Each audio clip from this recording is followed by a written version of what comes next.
so our third example with writing an equation for a given graph. When I look at this graph, if I were taking a test or a quiz, I would like to make this the easiest that I can for myself.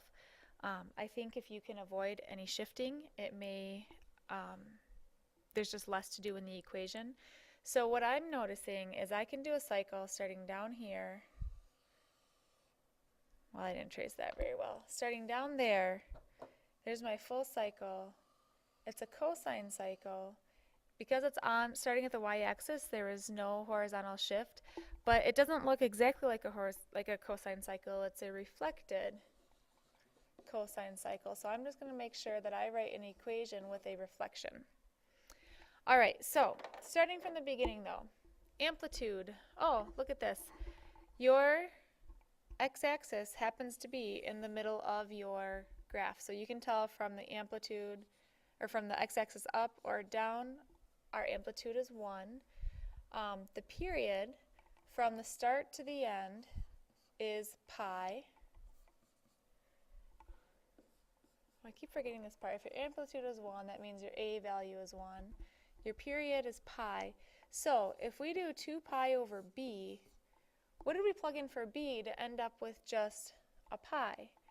And so if we think about it, we can say, well, if b was a 2, those 2's would cancel, and that's how we end up with the pi.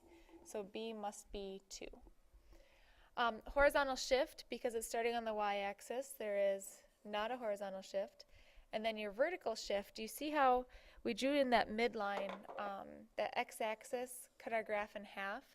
And because it's still on the x-axis, this graph has not shifted up or down at all, so there is no vertical shift. So we're ready to write the equation.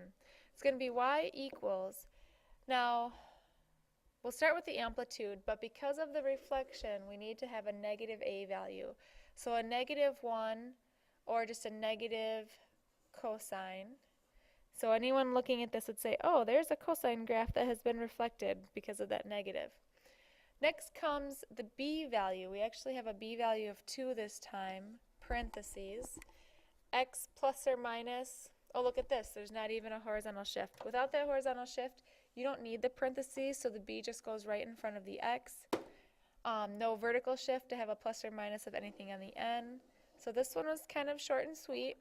And I made it short and sweet on purpose because I picked a graph with less shifting, or a cycle with less shifting. We could have picked, I don't know, a cycle over there. I would be shifting for that one. Or any sine cycle would have shifting.